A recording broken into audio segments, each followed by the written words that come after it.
এমাইনফাছনৰ সকলোকে স্বাগতম জনাইছোঁ। যিসকলে অৰুণোদয় 3.0 আঁচনি এপ্লাই কৰিম বুলি ভাবি আছে সেইসকলৰ কাৰণে সোণালী সুযোগ। কাৰণ হিমন্ত বিশ্ব শৰ্মাই যোৱা কেইদিনমান আগতে অৰুণোদয় 3.0 আঁচনিটো মুকলি কৰিলে। কিন্তু যিসকলে অৰুণোদয় 2.0 আছিল সেইসকলে নতুনকৈ আবেদন কৰিব লাগিব। হিমন্ত বিশ্ব শৰ্মাই স্পষ্টীকৰণ দিছে যে যিসকলে 2.0 আছে বৰ্তমান 1 ফেব্ৰুৱাৰীলৈকে সিহঁতে পে'মেণ্টটো পাই থাকিব। তাৰ পিছৰ পৰা সিহঁতৰ বন্ধ হ'ব। কাৰণ যিসকলৰ ৰেচন কাৰ্ড আছে সেইসকলেহে বৰ্তমান অৰুণোদয় 3.0 আঁচনি এপ্লাই কৰিব পাৰিব। যদি আপোনাৰ ৰেচন কাৰ্ড নাই তেনেহ'লে আপুনি অৰুণোদয় 3.0 আঁচনি এপ্লাই কৰিব নোৱাৰিব। গতিকে যিসকলৰ অৰুণোদয় এপ্লাই কৰিম বুলি ভাবি আছে সেইসকলৰ ৰেচন কাৰ্ডটো বনাই লওক।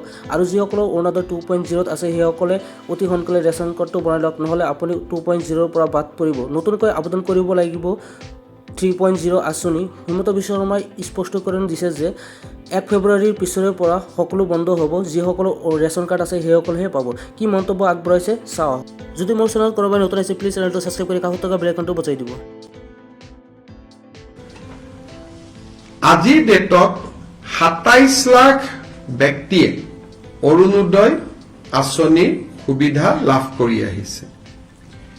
এতিয়া আমি প্ৰতি সমষ্টিতে আৰু 10,000কৈ অৰুণোদয় আঁচনিৰ আমি হিতাধিকাৰী দিব খুজিছো।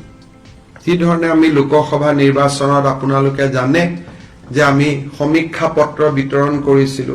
সমীক্ষা পত্ৰবিলাক উভতি আহিলে তাতে আমি দেখা পালো যে 10-12 লাখ মানুহৰ হাতত অৰুণোদয় নাই। সেইকাৰণে আমি অৰুণোদয় আঁচনিখনত নতুনকৈ 12,60,000 নতুন হিতাধিকাৰীক আমি অন্তৰ্ভুক্ত কৰিবলৈ সিদ্ধান্ত লৈছো। ই অৰুণোদয় 3 নামেৰে জনাজাত হ'ব। অৰুণোদয় 2ৰ বেনিফিচিয়াৰীসকলেও 3ৰ বাবে নতুনকৈ আবেদন কৰিব লাগিব আৰু 3ত নতুনকৈও আবেদনকাৰী অন্তৰ্ভুক্ত হ'ব।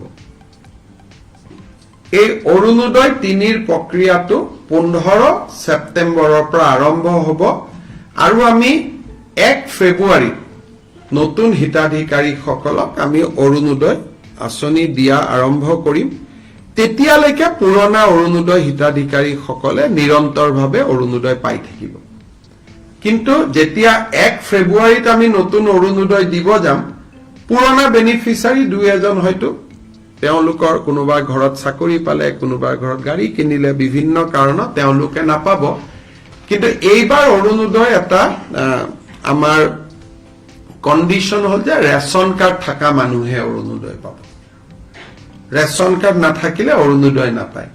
ৰেচন কাৰ্ড থাকিলে অৰুণোদয়টো কিয় পাব? ৰেচন কাৰ্ডবোৰ আধাৰ লিংক। গতিকে অট'মেটিক অৰুণোদয়টো তেতিয়া আধাৰ লিংক হৈ যাব। নহ'লে মই যোৱাবাৰ আপোনালোকক কৈছো যে বহুত সময়ত কিছু অৰুণোদয় বেনিফিচিয়াৰী কিছুমান মানুহৰ নাম সোমাইছে যাক বিচাৰি পাব দিগদাৰী হয় পিছত। কেবিনেটত বহুত দিনৰ